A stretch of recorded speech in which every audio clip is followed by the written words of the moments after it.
Newton's first law of motion. कल के lecture में हम लोगों ने देखा था कि गैलीलियो ने क्या जो है मोशन से रिलेटेड कोई ऑब्जेक्ट को अगर हमें कंटिन्यू कराना है तो उससे रिलेटेड जो उन्होंने क्या अपना कंसेप्ट दिया था, ठीक, इसके बारे में हम लोग डिस्कस किए थे। और आज हम लोग को नेक्स्ट टॉपिक पढ़ना है Newton's third law of first law of motion. ठीक, न्यूटन्स साहब का जो है मोशन से रिलेटेड फर्स्ट सेकेंड और थर्ड लॉ है, उसमें हम लोग पढ़ेंगे आज first law of motion. Newton's first भी पढ़ाया गया होगा फर्स्ट लॉ क्या होता है, और जैसा कि मैंने यहाँ पर राइट भी कर रखा है कि न्यूटन्स फर्स्ट लॉ आपसे कहता है कि यदि कोई बॉडी अगर रेस्ट में है तो वो रेस्ट में ही रहेगा, और अगर कोई बॉडी कंटिन्यू मोशन कर रहा है तो उसी वेलोसिटी से क्या करेगा, मोशन करता रहेगा, उसी स्ट्रेट पाथ पर मोशन करता रहेगा जब तक कि उस पर कोई एक्सटर्नल फोर्स ना लगे। ठीक, मतलब कि if a body at rest continue in state of rest or in motion continue in motion with uniform velocity in straight line unless compelled by an external force, जब तक कि उस पर कोई बाहर से फोर्स ना लगाया जाए। तो न्यूटन्स लॉ को यहाँ पर तीन भाग में डिवाइड किया गया। इसमें बोलते हैं first part of the Newton's law, second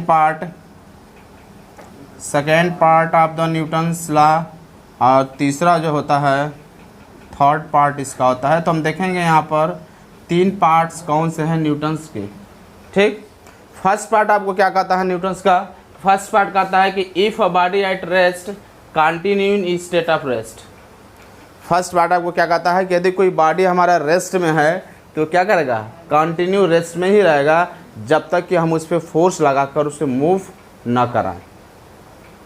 ठीक, तो फर्स्ट पार्ट हमारा हो गया कि कोई बॉडी अगर ये मार्कर है, अगर हमारा रेस्ट के पोजीशन में है तो हमेशा क्या करेगा, वो रेस्ट में ही रहेगा। अब जब तक हम इसे लेफ्ट करके या जब तक इस पर हम फोर्स ना लगाएं, फोर्स लगाकर जब इसको हम इसके स्टेट में चेंजिंग ना करें तब तक हम आज देखेंगे तो यहीं पर रहेगा, या कोई बुक टेबल पर पड़ा है तो उसी तरह टेबल पर पड़ा ही रहेगा जब तक कि कोई फोर्स लगाकर उसे ना हटाया जाए। ठीक ना, ये न्यूटन्स जो फर्स्ट लॉ है वो गैलीलियो साहब जो अपना दिए थे एक्सप्लेनेशन, उसी का एक एक्सपेंडेड फॉर्म है, ठीक ना, उसी को थोड़ा उन्होंने मॉडिफाई करके जो है लॉ में कन्वर्ट कर दिया, बता दिए। ठीक, गैलीलियो साहब ने क्या बताया था कि अगर किसी बॉडी को कंटिन्यूस मोशन कराना है तो हमें जो है एक्सटर्नल फोर्स क्यों देते हैं, उसके जो अपोजिट फोर्स है, जो फ्रिक्शन फोर्स लग रहा है उसके मोशन को रिड्यूस कर रहा है, उसको उसको अपोज कर रहा है, उसको रिड्यूस करने के लिए हमें एक्सटर्नल फोर्स की देने की जरूरत है। ठीक ना, तो उसी को उन्होंने बताया था कि कोई बॉडी अगर रेस्ट में है तो कंटिन्यूस रेस्ट में रहेगा जब तक कि उस पर कोई बाहर से फोर्स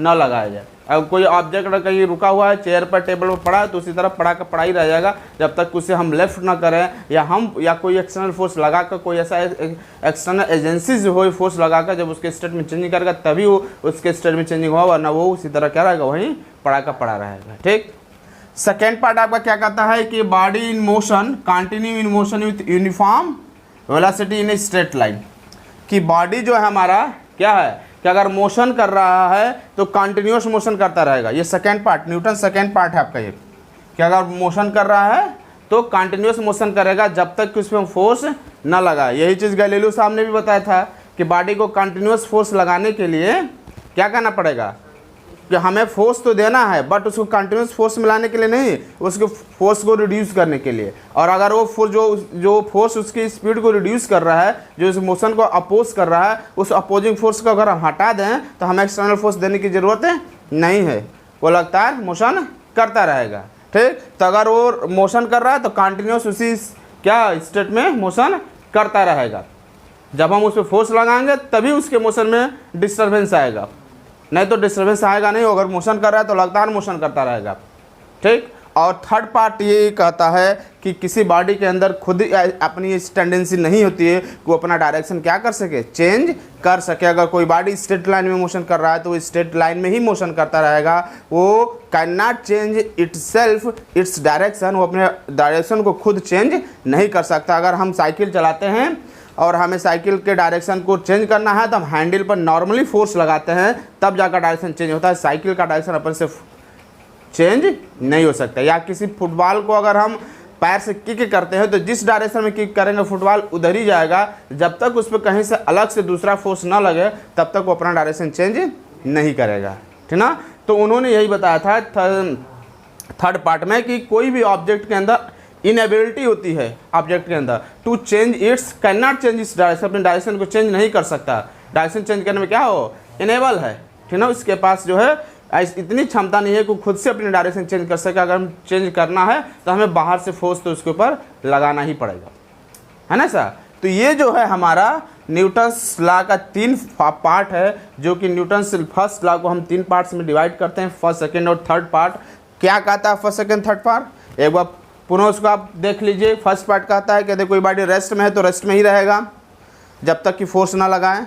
जैसे अगर टेबल पर बुक रखा तो बुक पे ही, टेबल पर ही रहेगा, उठेगा जब तक हम हटाएंगे नहीं उसको। सेकेंड पार्ट कहता है कि अगर वो मोशन कर रहा है तो मोशन ही करता रहेगा जब तक कि उस पर फोर्स ना लगाएं, ठीक। हाँ, और थर्ड पार्ट ये कहता है कि बॉडी के अंदर अपनी खुद की डायरेक्शन चेंज करने की एबिलिटी नहीं होती, यानी जो ऑब्जेक्ट है अगर स्ट्रेट लाइन में मोशन कर रहा है तो उसी डायरेक्शन मोशन करता रहेगा, अपना डायरेक्शन चेंज नहीं करेगा जब तक कि हम उस पर नॉर्मली फोर्स लगा के उसके डायरेक्शन को चेंज ना करें। सेकेंड में तो ये कह रहा है कि अगर मोशन कर रहा है तो मोशन ही करता रहेगा, उसका मोशन कब रुकेगा, जब हम फोर्स लगाएंगे या कोई अपोजिंग फोर्स होगा तब। अगर नहीं कोई अपोजिंग फोर्स नहीं है, वो भी अपोजिंग फोर्स भी क्या करेगा, उसकी फोर्स वो भी तो फोर्स ही है। साइकिल आप चलाते हैं, साइकिल पर आप सोचेंगे कि मैंने तो पैडलिंग मारना छोड़ दिया, मैंने फोर्स नहीं लगाया, पीछे से कोई खींच भी नहीं रहा है, फिर क्यों रुक रहा है, सर तो बोले थे कि फोर्स नहीं लगेगा तो रुकेगा नहीं, चलता रहेगा। आप नहीं फोर्स लगाएंगे बट फ्रिक्शन तो लग रहा है ना उसके ऊपर। अगर फ्रिक्शन को भी हटा दिया जाए और एक बार वो मोशन में आ गया तो फिर अब रुकने वाला नहीं है, फिर उसको रोकने के लिए हमें एक्सटर्नल फोर्स देना ही पड़ेगा, नहीं तो उसी स्पीड से सेम स्ट्रेट लाइन मोशन करता रहेगा। और फिर अगर डायरेक्शन चेंज करना है तो फिर वही चीज़ फोर्स हमें एक्सटर्नल लगाना पड़ेगा, तब जाकर डायरेक्शन चेंज होगा उसका, ठीक। तो ये चीज़ आपका है। और न्यूटन्स फर्स्ट लॉ जो है आपके फोर्स को भी डिफाइन करता है।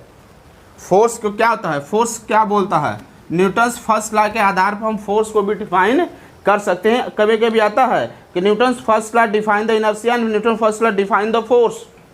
न्यूटन फर्स्ट लॉ क्या करता है, फोर्स को भी डिफाइन करता है। कैसे डिफाइन करता है फोर्स को, फोर्स क्या क्या काम है, फोर्स का काम यही है कि किसी ऑब्जेक्ट के स्टेट को चेंज करता है, या फिर उसके अगर रेस्ट में है तो उसको मोशन में लाएगा, और मोशन में है तो उसको रेस्ट में लाएगा, या फिर उसके चेंज करने की कोशिश करेगा, उसके डायरेक्शन को भी चेंज कर सकते हो। वही तो न्यूटन फर्स्ट लॉ भी कहता है।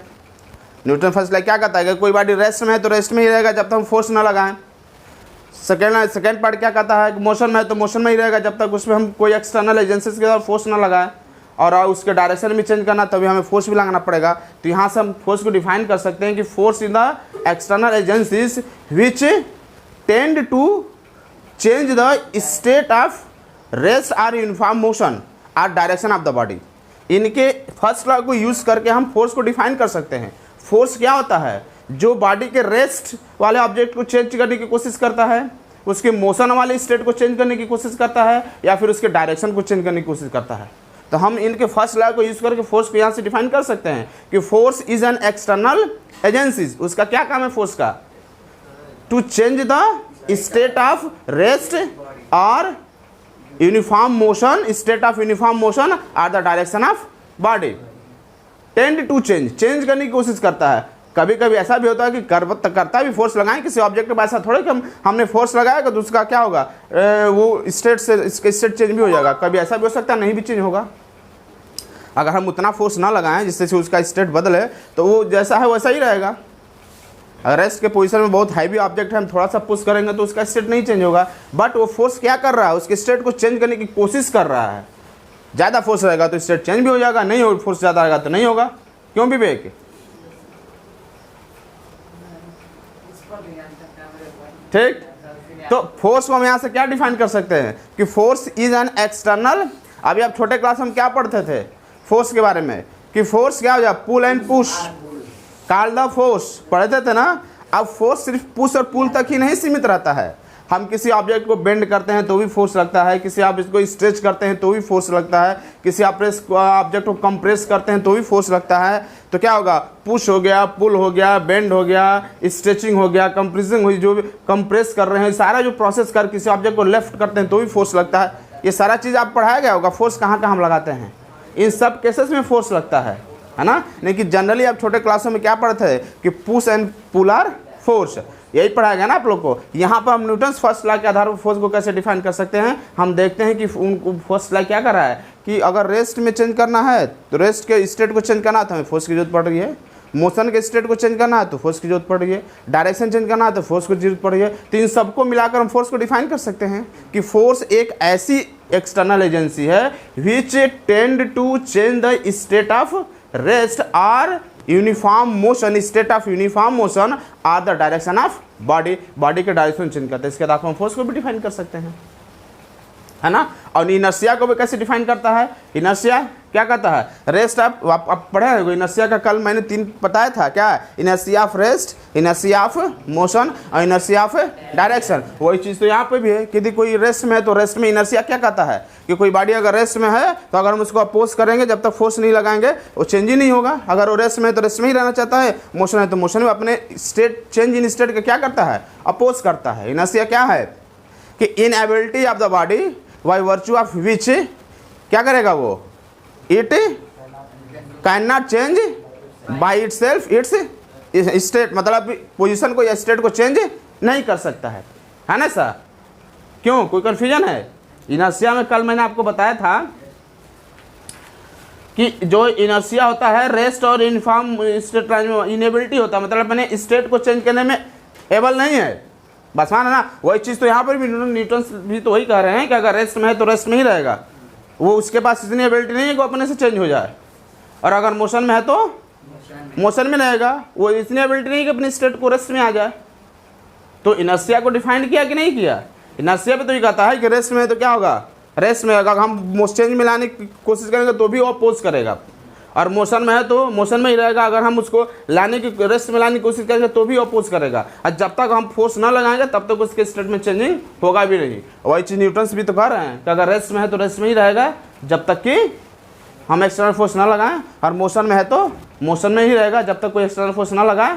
तो क्या होगा, इनर्शिया ऑफ मोशन। और रेस्ट वाला जो फर्स्ट पार्ट है वो क्या दिखा रहा है, इनर्शिया ऑफ रेस्ट। और डायरेक्शन चेंज में भी डायरेक्शन अपने से नहीं चेंज कर सकता, और इनर्शिया में भी आपने पढ़ा है कि किसी बॉडी के अंदर अपनी इनेबिलिटी होती है वो डायरेक्शन, कल मैंने डिस्कस तो किया था इसके बारे में कि अगर वो इसके पास इनेबिलिटी होती है अपनी डायरेक्शन खुद से नहीं चेंज कर पाएगा। तो थर्ड पार्ट क्या बता रहा है, इनर्शिया ऑफ डायरेक्शन। तो तीनों पार्ट क्या दिखा रहा है, डायरेक्शन को भी शो कर रहा है। ये न्यूटन फर्स्ट लॉ क्या है, फोर्स को भी डिफाइन कर रहा है। तो इसीलिए कहा जाता है कि न्यूटन फर्स्ट लॉ क्या था, डिफाइन द फोर्स, और न्यूटन थर्ड लॉ क्या था, डिफाइन द थर्ड नहीं फर्स्ट लॉ।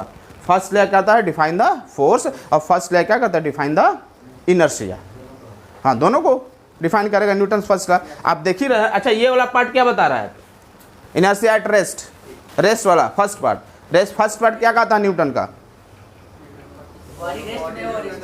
रेस्ट में ही रहेगा। वही चीज़ तो इनर्शिया है। इनर्शिया क्या कहता है, tendency of body to remain it in state of, अपने अगर इस रेस्ट में रहता है उसके अंदर टेंडेंसी के रेस्ट में तो रेस्ट में ही रहेगा। न्यूटन साहब का फर्स्ट लॉ भी तो ही कह रहा है कि रेस्ट में है तो रेस्ट में ही रहेगा। इनर्शिया क्या कहता है, इनर्शिया ऑफ मोशन क्या कहता है, कल मैंने बताया था। हाँ, tendency of the body to remain in state of uniform motion, क्या अगर मोशन में है तो मोशन में ही रहेगा। इनर्शिया ऑफ मोशन यही कहता है ना आपका। और सेकेंड पार्ट भी वही कह रहा है न्यूटन का, क्या अगर मोशन में है तो क्या करेगा, मोशन में ही रहेगा, अपने से नहीं बदलेगा। और इनर्शिया ऑफ डायरेक्शन क्या कहता है कि बॉडी अपनी डायरेक्शन खुद से नहीं चेंज कर पाता है। वही थर्ड पार्ट भी कर रहा है कि अगर स्ट्रेट लाइन मोशन कर रहा है तो स्ट्रेट लाइन में ही मोशन करेगा, खुद से चेंज नहीं करेगा। तो तीनों पार्ट तो इनर्शिया को डिफाइन किया। तो मतलब कि न्यूटन फर्स्ट लॉ इनर्शिया को क्या करेगा, डिफाइन करता है। अभी फोर्स को भी आपने देखा कैसे डिफाइन करता है।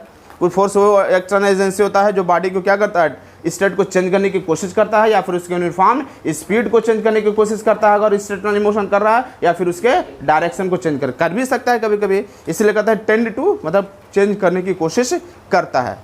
ज़्यादा फोर्स रहेगा तो चेंज करेगा, नहीं होगा तो भले ना करे, बट कोशिश तो कर रहा है ना चेंज करने की। तो इस तरह Newton first law define the force and Newton first law define the inertia. बात समझ में आया। नेक्स्ट टॉपिक हम देखते हैं